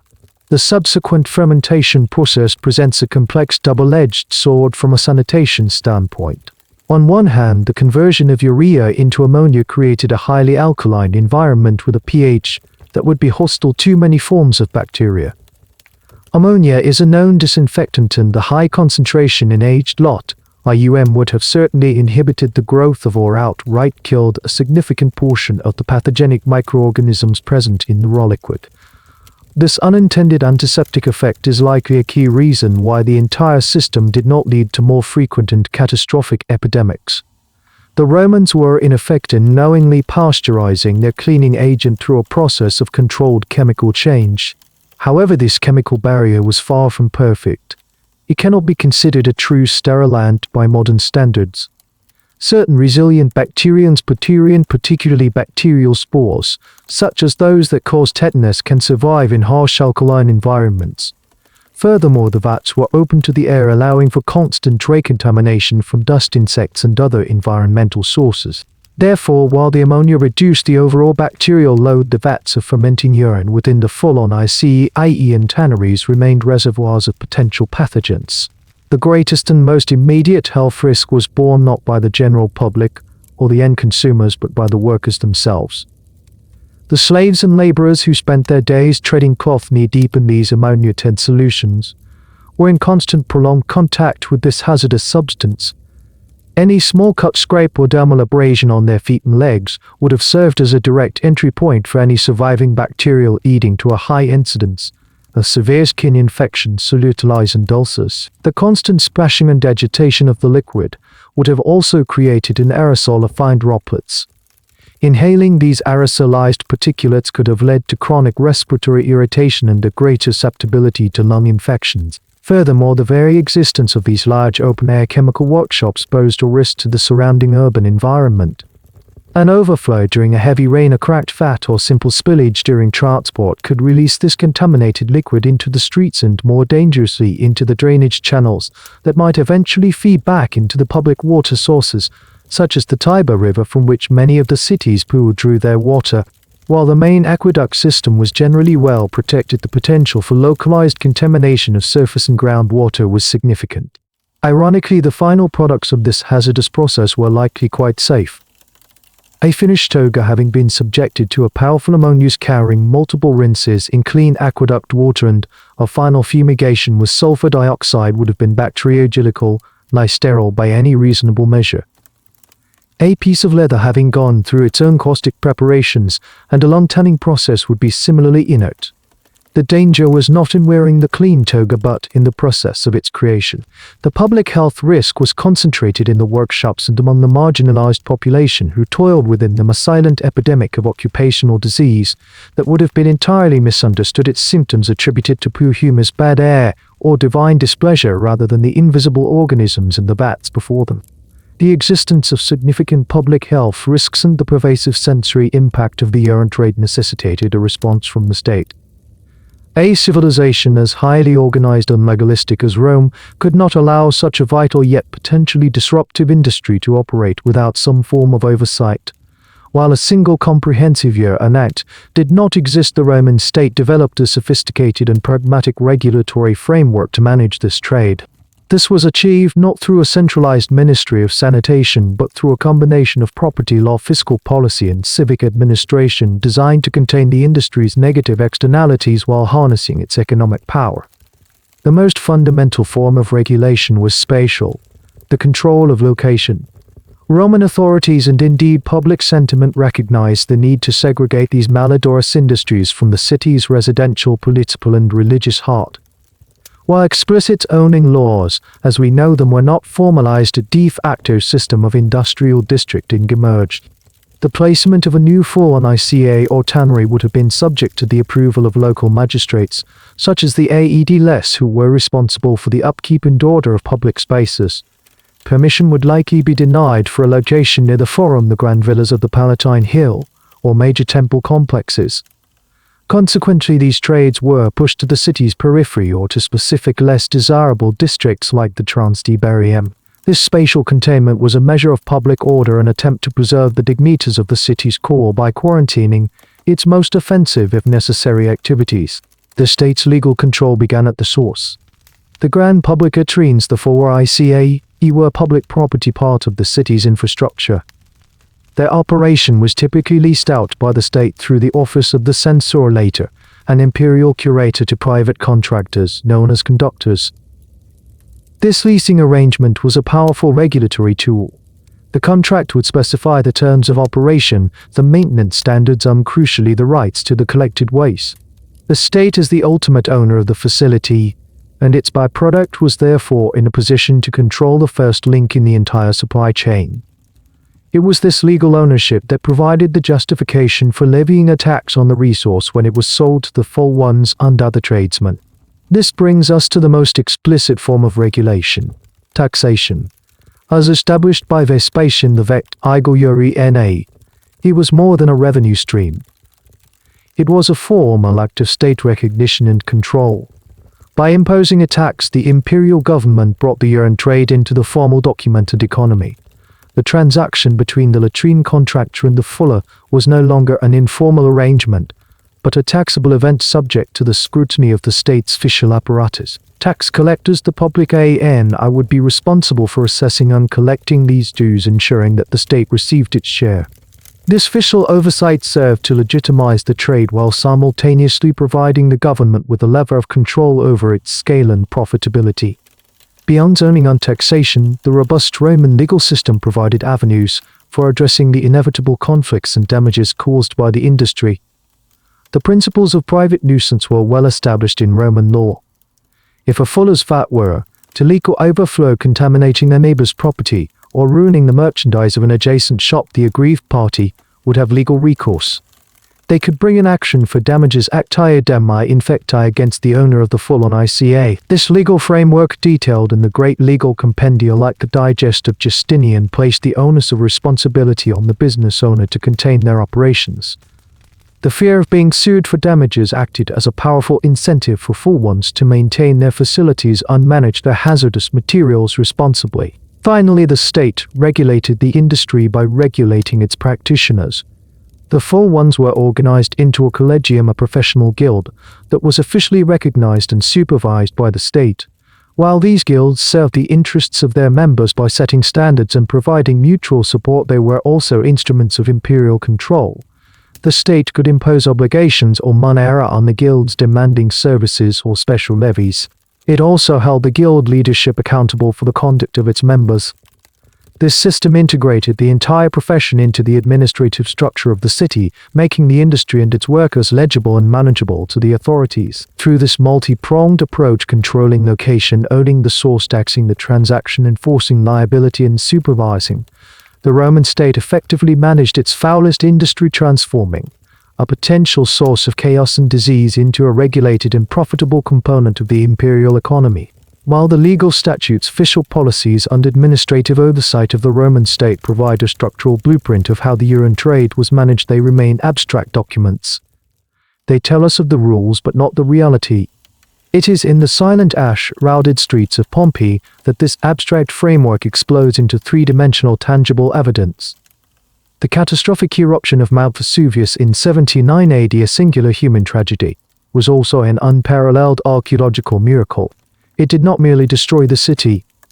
It preserved it, capturing a perfect cross-section of Roman urban life at a precise moment in time. Within these excavated remains, the full on ICE of Pompeii stand as the most direct and compelling physical proof of the scale, process, and integration of this entire industry. No literary text or legal code can communicate the reality of the fuller's trade as a walk through the fullone ICE of Stephanus. Located on the Via dell'Abbon Danza, one of Pompeii's main commercial thoroughfares, this establishment was not a purpose-built industrial plant but a large private residence at domus that had been converted into a workshop. This architectural fact alone is profoundly revealing. It demonstrates that this vital yet malodorous industry was not relegated to a distant, isolated periphery, but was woven directly into the residential and commercial fabric of the city.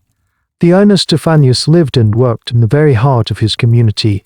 The layout of the facility provides a physical map of the entire process described in previous chapters.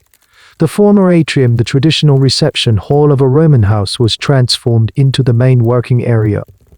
The central impulvium, the shallow pool designed to catch rainwater from the open roof, was repurposed and enlarged into a multi-level basin for washing and rinsing garments. Lead pipes, still visible today, connected this basin to the city's aqueduct system, underscoring the critical need for vast quantities of clean water to purge the textiles after their chemical treatment. Large terracotta dulia are set into surrounding counters, their wide mouths ready to receive the raw water, and the soiled cloth for the initial steeping.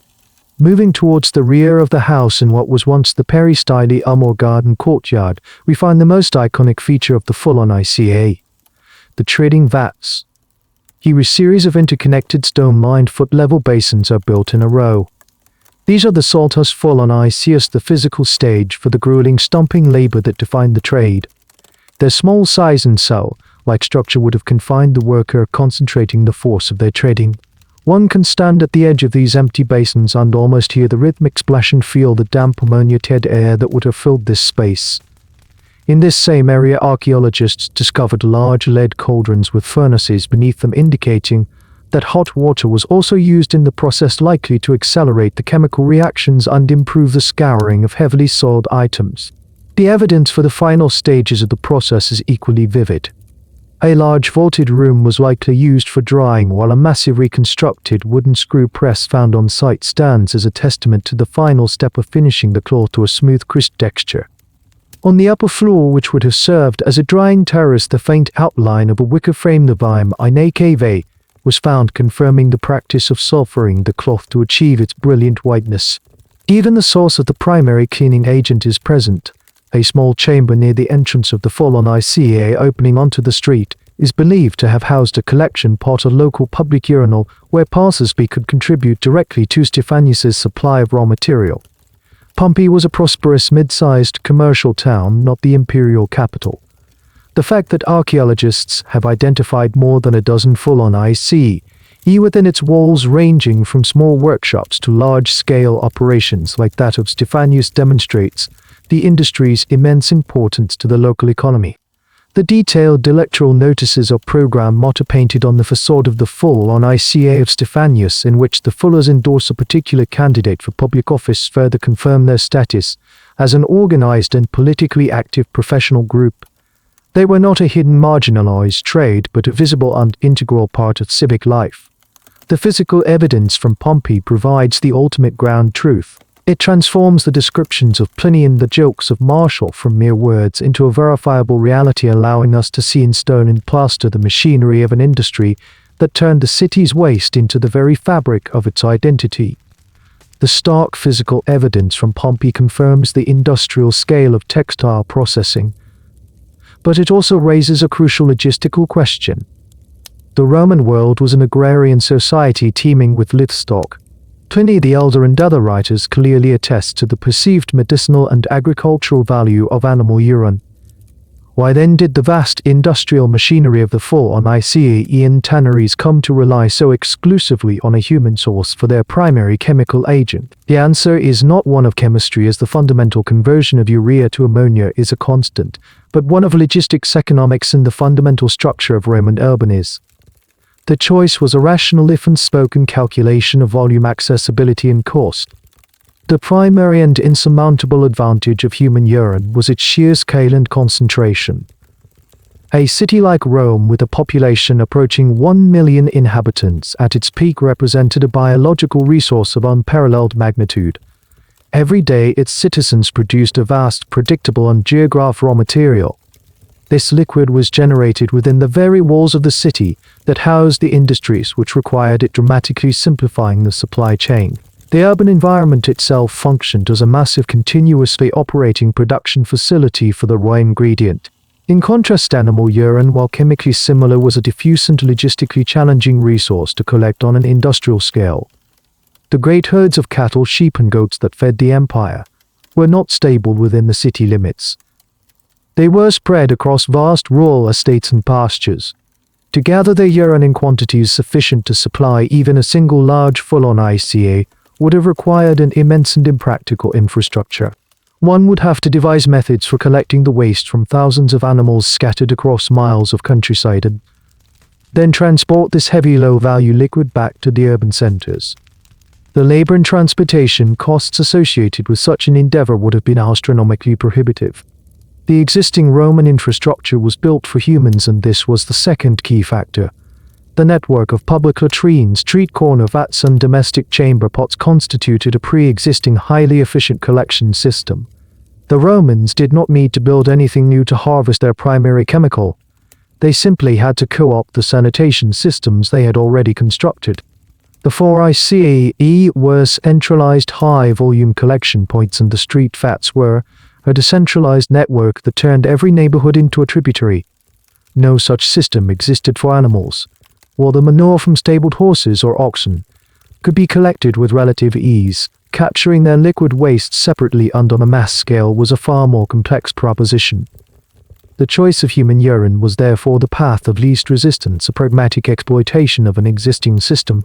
This logistical reality created two entirely separate and non-competing markets. Human urine became the bulk commodity, the industrial solvent. Its value was in its quantity. It was the crude oil of the Roman cleaning industry, cheap, abundant and effective enough for large-scale processes like scouring raw wool or dehydrating cowhides. Animal urine, on the other hand, was positioned as a specialty good. Its value was derived from its perceived qualitative superiority and its relative scarcity. As discussed, the Romans attributed specific potent properties to the urine of different animals, viewing it more as a medicinal tincture or a powerful elixir than a simple cleaning agent. This perception was likely reinforced by the difficulty of its collection. A substance that was hard to obtain was naturally considered more valuable. It was used in small measured doses where its unique magical or medicinal properties were thought to be essential. A few ounces to treat a pomegranate tree's roots, a small vial as a component in a medical salve. No physician would prescribe the common blended lot from a public latrine for a delicate ailment if the purer or more potent urine of a specific animal was thought to be available. Conversely, no fuller would ever consider paying the premium for goat transported at great expense from the countryside to fill a vat for trading filthy tunics. The two resources therefore occupied different economic and conceptual worlds. Human urine was a high-volume, low-margin industrial product managed through leases and state taxes. Animal urine was a low-volume, high-margin specialty product, part of the agronomist. This clear division of use, dictated by the unassailable logic of supply and demand, is a testament to the Roman genius for practical resource management. They did not see urine as a single category. They saw a spectrum of resources, and with an intuitive grasp of logistics allocated each to its most appropriate and economically viable role within their complex society.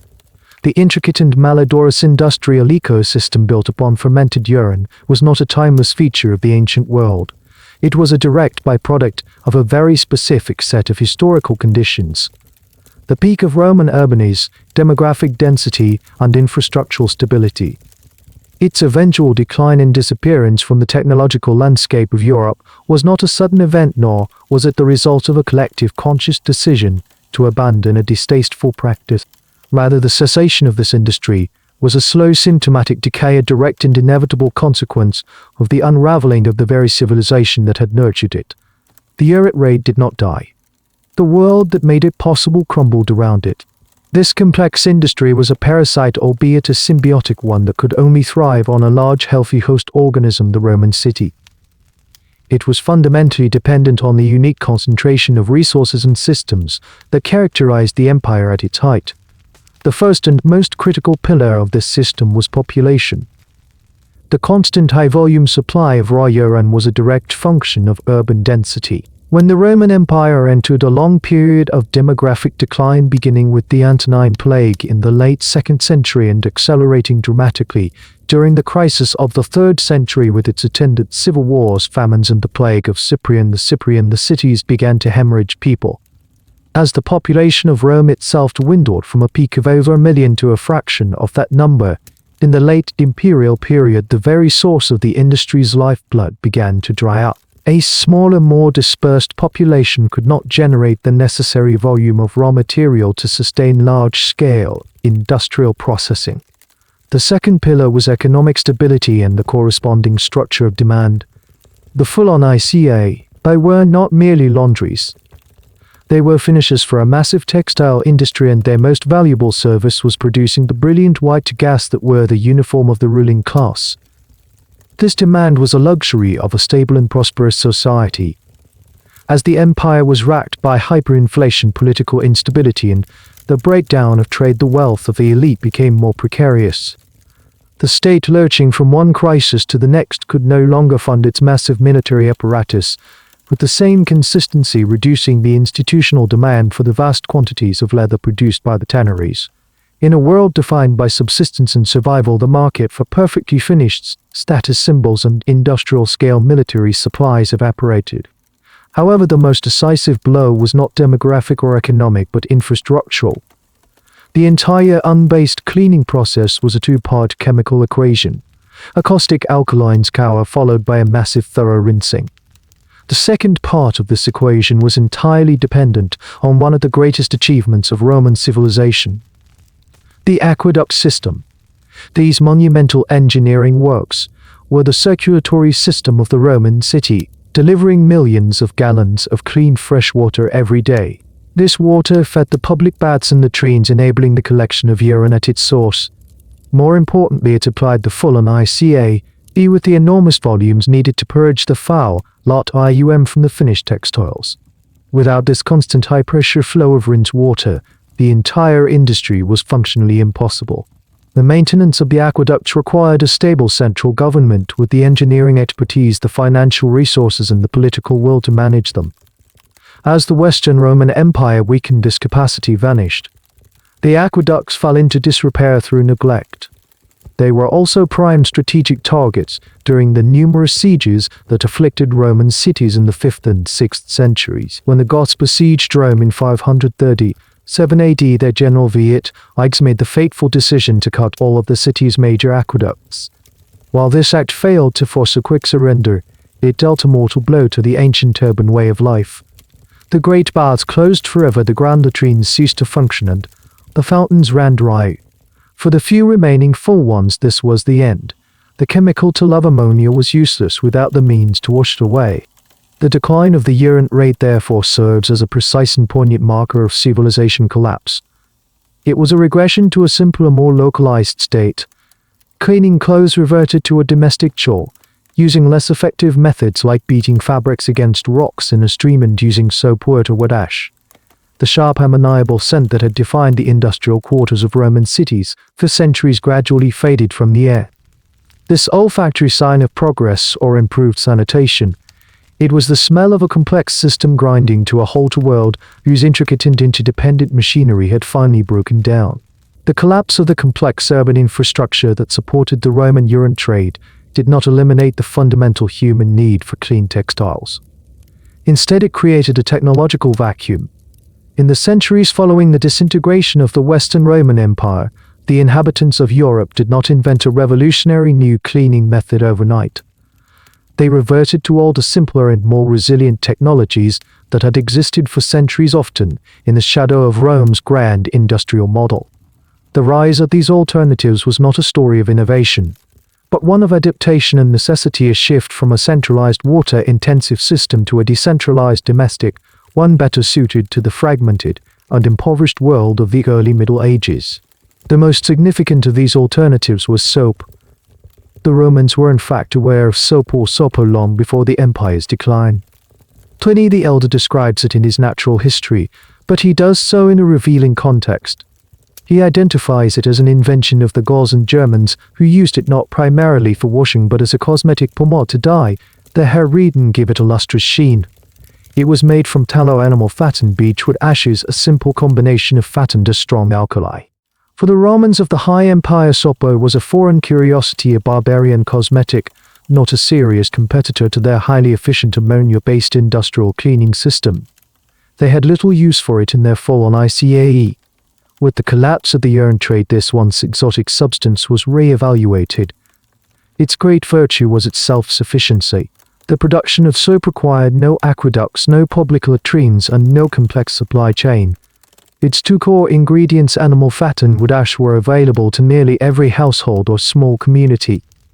Fat was a byproduct of butchery and cooking, while wood ash was the daily residue of the domestic hearth. By leaching water through the ashes, one could create a caustic liquid known as lye, solution rich in potassium hydroxide. When this lye was boiled with animal fat, a chemical reaction known as saponification occurred, producing a crude soft soap. This was a technology that could be practiced on a single farmstead or in a village completely independent of any larger civic structure. Soap making became a domestic craft, a seasonal task for the rural household rather than a specialized urban industry. Alongside the gradual adoption of soap, an even more ancient technology reasserted itself: the use of sap on aceous plants. Certain plants, most notably soapworts ammoniacal officinals, possess roots and leaves that are rich in natural detergents called saponins. When these parts of the plant are crushed and agitated in water, they produce a gentle lather-y foam that can effectively break down grease and dirt. It was the original prehistoric method of washing textiles. In the post-Roman world, knowledge of these useful plants, which had likely persisted in rural folk traditions, once again became essential. A community located near a river where soapwort grew had a ready and renewable source of detergent.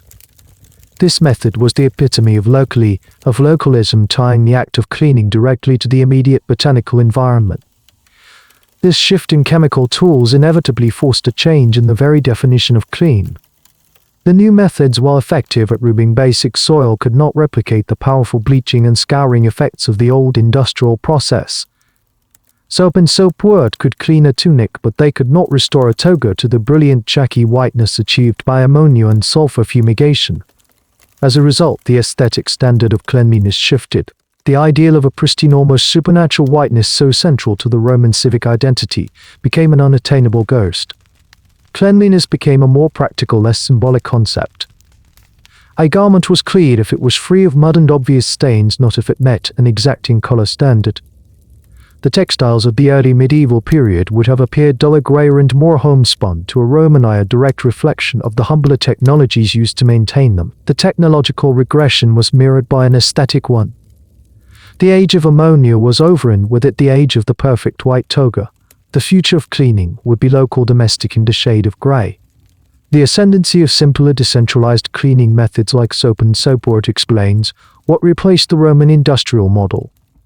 It does not, however, fully account for the profound and near-total erasure of the practice from the collective memory of European civilization.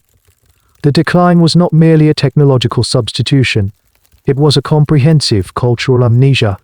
For a practice that was once a ubiquitous, essential and defining feature of the ancient world's greatest cities to vanish so completely, its physical and intellectual foundations had to be systematically dismantled. The disappearance was driven by a powerful confluence of social, religious and intellectual shifts that rendered the practice not just obsolete but culturally unthinkable. The first casualty was the knowledge itself. The specific techniques of the fullones and tanners were not codified in enduring literary manuals. They were a form of craft knowledge, a complex set of skills and sensory judgments passed down orally and through apprenticeship from one generation to the next. The master fuller knew by smell when a vat of lot, had reached its peak potency, by touch when a fabric had been sufficiently trodden, and by sight when the rinsing was complete. This knowledge was an intangible software that ran on the physical hardware of the Roman city. When the guilds collapsed, the workshops were abandoned and the apprenticeships ceased, the chain of transmission was irrevocably broken. Within a few generations, there was simply no one left alive who knew how to perform these tasks on an industrial scale. The knowledge evaporated with the last practitioners, leaving no written record of its subtle arts. More powerful than the loss of craft, however, was the profound moral and ideological revolution brought about by the rise of Christianity. The Roman pagan worldview, for all its sophistication, was fundamentally earthy and pragmatic regarding the human body and its functions. There was no inherent sense of sin or spiritual defilement associated with excrement. It was simply a biological reality and, as we have seen, a useful resource. Christianity introduced a radically different conceptual framework. It placed enormous emphasis on concepts of purity and pollution, drawing a sharp distinction between the sanctified and the unclean. In this new moral universe, the use of a human waste product for the act of cleansing became a grotesque contradiction. It was inherently defiling. The idea of washing a garment in urine was no longer just a practical question. It acquired a powerful negative moral valence. It was a pagan foulness to be rejected, not a technique to be preserved. This new morality had a direct impact on the urban infrastructure. The Christian emphasis on bodily modesty and the segregation of the sexes was antithetical to the casual communal nudity of the Roman public baths and the unapologetic openness of the public latrines. As Christian values reshaped society in the late antique period, these institutions, already suffering from infrastructural decay, became culturally obsolete. They were abandoned, stripped for building materials, or converted into churches. With the disappearance of the great communal latrines, the primary collection points for the industrial urine trade ceased to exist. The source of the raw material was shut off not just by failing aqueducts, but by a new sense of shame and privacy. Furthermore, the very object at the center of the high-end textile industry, the toga, was a potent symbol of Roman civic and pagan identity. As the empire Christianized and the old political structures dissolved, the toga fell out of fashion, replaced by the more practical tunics and cloaks that would characterize medieval dress. The demand for the specialized service of producing a perfect chalk white garment, the single greatest driver of the fullones, trade, vanished along with the social and political order it represented. Finally, the intellectual context that preserved the memory of the practice was lost. The works of Pliny, Catullus, and Martial survived, but they did so largely through the efforts of monastic scribes copying manuscripts in isolated scriptoria. To a medieval monk living in a world of soap and wood ash, the passages describing the urine trade would have seemed utterly bizarre, alien, and disgusting, further proof of the moral depravity of the pagan ancestors.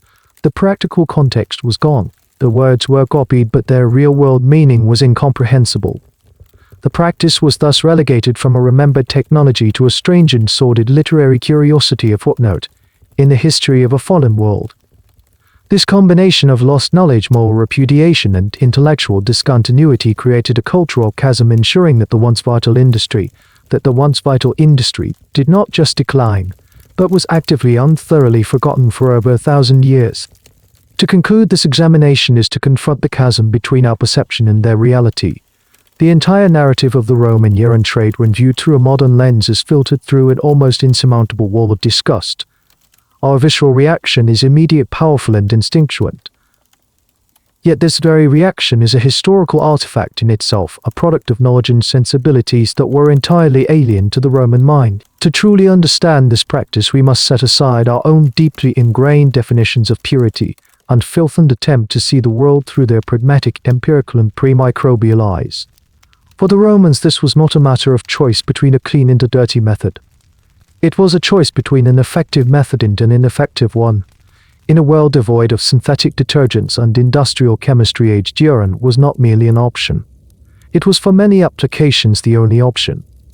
It was the most pungent, abundant, and economically viable degrading and bleaching agent available to an entire civilization.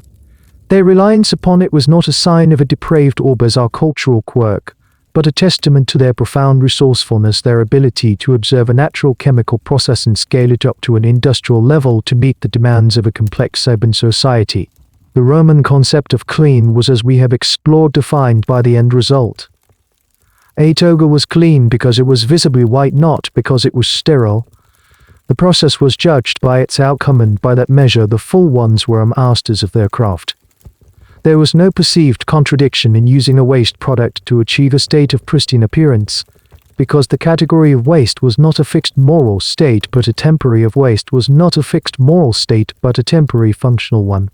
Waste was simply a resource awaiting its next application. This fundamentally utilitarian worldview is perhaps the single greatest conceptual barrier between us and them.